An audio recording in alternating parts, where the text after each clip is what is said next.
So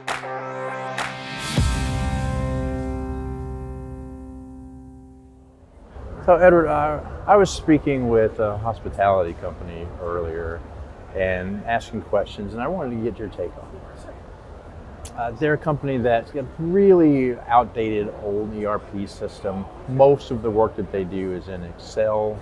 Their chart of accounts doesn't really work. They're trying to work with the same chart of accounts in their operational divisions as they are at corporate. That's not really working out, and they're not sure what direction to go. Like, what would you tell someone with that problem? I would start not on the tactical side.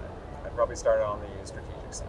Help them figure out. That's my wheelhouse. That's perfect. Yeah. I'm not pandering to the questioner. That's okay. It's still music. Yes, I would begin by figuring out what are the aspects that they have to build on. What is actually working about the current process? Maybe the people out in the field actually genuinely like that they can view anything in Excel, or maybe they just use a portion of the chart of accounts, but they love that little portion that they use.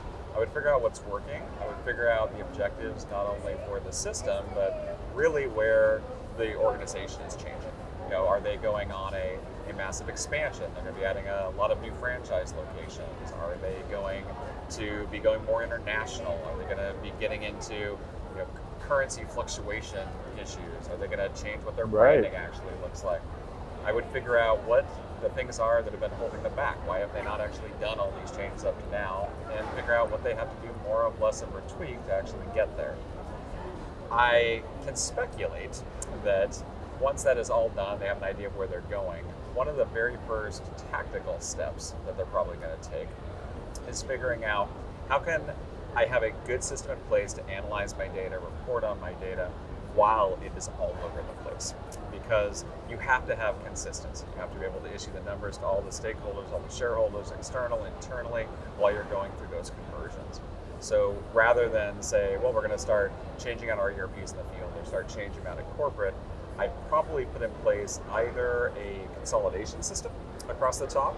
To pull all the data together into one place under a well thought out dimensional model so that it all makes sense wherever it came from. We've got it all into this new model. Absolutely. Pull all those ERPs in directly. If, on the other hand, they said, while that is important, our critical need is we have to be able to plan for the future, and we can't really do it in those ERPs, and our spreadsheets are holding us back, I might build an independent planning system that still sources from all those different ERPs, but to your point, has a nice dimensional model up there. Looks like the company is going to look someday. And I'll give a third possibility. If they're concerned as they go through this process that all of the data isn't going to tie out, how do we go from the old world to the new world, I might consider doing something on the account reconciliation side to manage that transition. Also, it's an immediate hard ROI, right? People are spending time validating that data right now. And there's a word you're not saying, but it's implied by a lot of the different things you're getting into, and the word is priorities.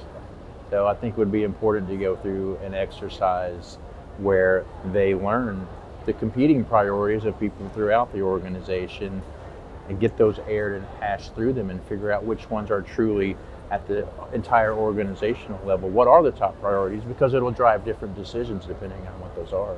Well, and that's the fundamental question that your customer is trying to answer is, what can I start with first? And that's really going to be not just what is easiest or what makes my life easier later on. It's what gives me the biggest payoffs. Because it's really nice. If there's something quick we can do that gives us a big benefit, it's always good to do the easy things with the high benefit before the really hard things that give you low benefit later on. But yeah, it all comes down to prioritization. Does this help in any way? We will find out when we get these answers back to the person who was asking of me. I'm glad I could give you free consulting. It's I always am good very talking happy to hear your thoughts on it, and we hope it'll be of use. I learned something, so I hope others will as well.